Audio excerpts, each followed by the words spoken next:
Good morning class. चलिए आज हम हमारा नया चैप्टर स्टार्ट करते हैं, सिग्नल फ्लो ग्राफ। देखिए ये सिग्नल फ्लो ग्राफ का पहला न्यूमेरिकल सॉल्व करने से पहले कुछ बेसिक क्वेश्चंस का आंसर कर लेते हैं।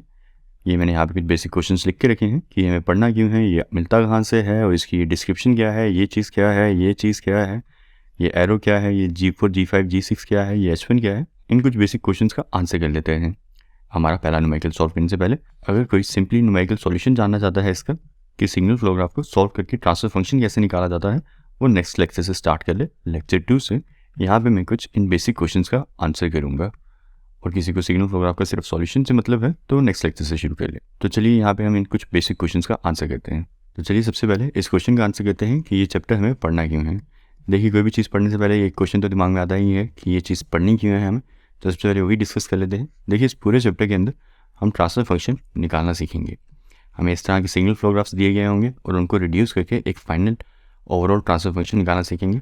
देखिए ये इंडिविजुअली भी ट्रांसफर फंक्शंस ही हैं। ये गेन है, कोई वोल्टेज गेन होगा, कोई करंट गेन होगा, ये आपस में सीरीज़ में कनेक्टेड है। ये गेन्स क्या होते हैं, ये ट्रांसफर फंक्शन क्या होता है, ये सिमिलरली सारी चीज़ें हमने पढ़ी हुई हैं।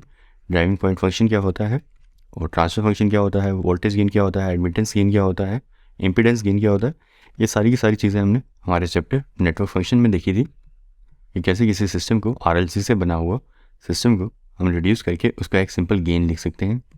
और ये वही गेन्स है इंडिविजुअली G4 G5 G6 और ये आपस में उनका कनेक्शन दिखाया हुआ है। ये H1 भी एक गेन ही है, ये भी उसका कनेक्शन दिखाया हुआ है फीडबैक गेन का। तो ये कोई वोल्टेज गेन, करंट गेन कुछ भी हो सकता है किसी सिस्टम का। जैसे हमने नेटवर्क फंक्शन में निकालना सीखा था उस टाइम पे voltage gain, current gain, impedance gain. यहाँ पे हम उन्हीं गेन्स को आपस में इंटरकनेक्ट करके एक बड़ा सिस्टम बनाना दिख रहे हैं और ये हो गया वो बड़ा सिस्टम इन सारे गेन्स से मिला हुआ। और अब हम क्या कर रहे हैं, इसी पूरे सिस्टम को रिड्यूस करके एक फाइनल ओवरऑल ट्रांसफर फंक्शन निकालना सीख रहे हैं, एक फाइनल ओवरऑल एक गेन निकालना सीख रहे हैं। क्योंकि इंडिविजुअली इन गेन्स का कोई खास मतलब नहीं है। इन सारी गेन्स को आपस में जोड़ने के बाद जो इसका फाइनल ट्रांसफर फंक्शन बनता है वो एक सिस्टम का ट्रांसफर फंक्शन बनता है और आगे आगे हम इसी सिस्टम के ट्रांसफर फंक्शन को एनालाइज करेंगे, आप देखेंगे आने वाले चैप्टर्स के अंदर। तो ये क्वेश्चन का आंसर हो जाता है आपके कि ये चैप्टर हमें पढ़ना क्यों है। इस तरह के सिग्नल फ्लो ग्राफ्स का ट्रांसफर फंक्शन निकालना सीखेंगे, अ वेरी बेसिक आंसर। और ये ट्रांसफर फंक्शन है क्या, आया कहाँ से है, इस क्वेश्चन का भी आपको आई होप आंसर समझ आ गया हो। तो चलिए सेकंड क्वेश्चन पे आते हैं, ये सिग्नल फ्लो ग्राफ्स आते कहाँ से हैं।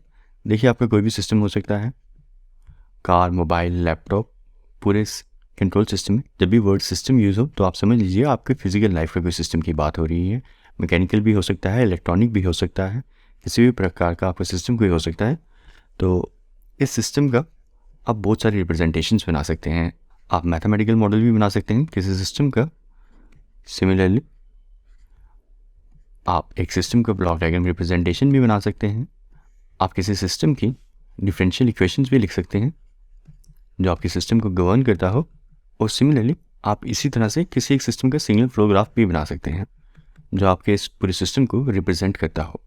तो ये हम चारों चीज़ें किसी भी एक सिस्टम के लिए बना सकते हैं। ये मॉडल्स रहते हैं चारों के चारों मॉडल्स, ये हम किसी भी सिस्टम का बना सकते हैं। इनमें से कोई भी एक मॉडल बना सकते हैं एंड देन वहाँ से हम इसकी फर्दर स्टडी कर सकते हैं इस सिस्टम की with the help of these 4 models. ये 4 मॉडल्स होंगे आपके पास एंड वहाँ से आप यहाँ पे एक ट्रांसफर फंक्शन ऑब्टेन करेंगे और फिर इस ट्रांसफर फंक्शन को हम फर्दर स्टडी करेंगे और यहाँ पे इसका टाइम रिस्पॉन्स, फ्रीक्वेंसी रिस्पॉन्स, हर तरह का रिस्पॉन्स निकालना सीखेंगे। रिस्पॉन्स मतलब आउटपुट, कि किसी तरह के इनपुट के लिए क्या आउटपुट मिलेगा हमारे सिस्टम से, हम इस ट्रांसफर फंक्शन से, ओवरऑल ट्रांसफर फंक्शन से सिस्टम के जानते हैं।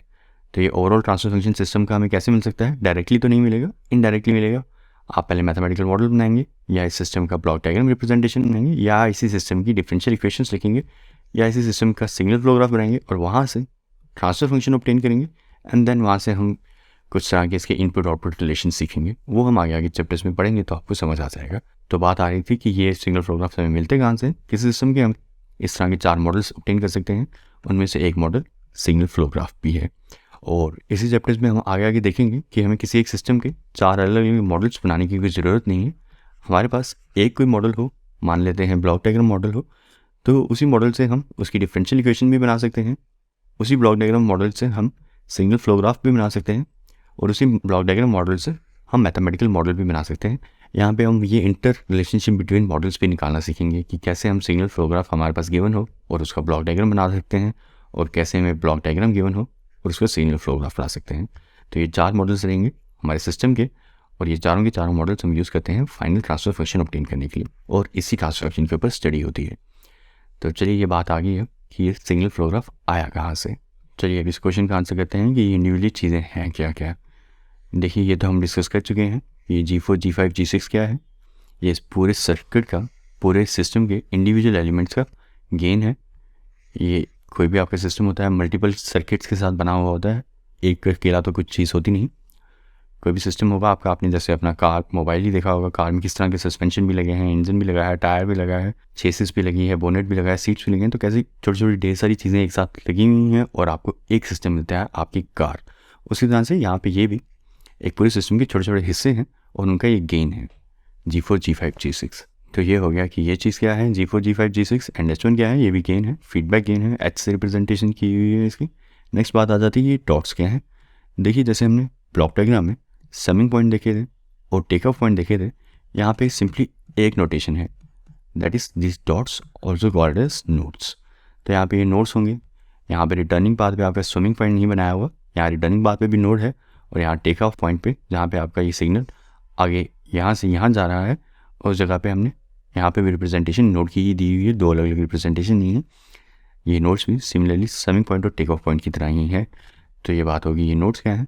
ये एरो की बात कर लेते हैं। देखिए ये एरो आपका फ्लो ऑफ सिग्नल शो करता है कि सिग्नल कहाँ से कहाँ जा रहा है। जैसे यहाँ पे ये फॉरवर्ड जा रहा है आपका सिग्नल, यहाँ पे ये रिटर्निंग पाथ में है, फीडबैक सिग्नल है, तो ये एरो से पता चलता है। तो आपका एरो क्या डिस्क्राइब करता है, फ्लो ऑफ सिग्नल। तो ये हो गया आपकी description of signal flow graph. अब नेक्स्ट चीज़ देख लेते हैं मेसन गेन फॉर्मूला। देखिए सिग्नल फ्लो ग्राफ से ट्रांसफर फंक्शन, जिसकी हमने बहुत ज़्यादा बात की है यहाँ पे, ट्रांसफर फंक्शन कैसे ऑब्टेन करना है इस सिग्नल फ्लो ग्राफ से, वो मेसन गेन फॉर्मूला से करना है। वो क्या है सर, आप वो देखिए। देखिए ये है आपका मेसन गेन फॉर्मूला, ये कंप्लीट। आप ये पूरा का पूरा पेज कॉपी डाउन कर लीजिए, और इसके ये इंडिविजुअली हिस्से क्या है मेसन गेन फॉर्मूला के, पी के, डेल के, डेल। ये जैसे जैसे हम न्यूमेरिकल सॉल्व करेंगे वैसे वैसे तभी आपको क्लियर होगा। फिलहाल के लिए आप ये सारा का सारा पेज कॉपी डाउन कर लीजिए। नेक्स्ट लेक्चर से हम इंडिविजुअल ये तीनों की तीनों चीज़ें सीखेंगे कि ये है क्या वाइल सॉल्विंग द न्यूमेरिकल्स।